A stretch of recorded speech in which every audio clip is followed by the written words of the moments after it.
إنهم مانعتهم حصونهم من الله فأتاهم الله من حيث لم يحتسبوا وقذف في قلوبهم الرعب يخربون بيوتهم بأيديهم وأيدي المؤمنين فاعتبروا يا أولي الأبصار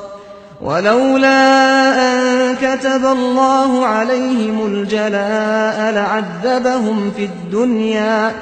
ولهم في الآخرة عذاب النار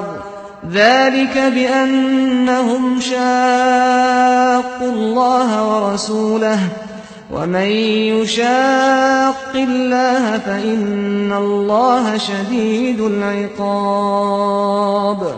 ما قطعتم من لينة أو تركتموها قائمة على أصولها فبإذن الله وليخزي الفاسقين وما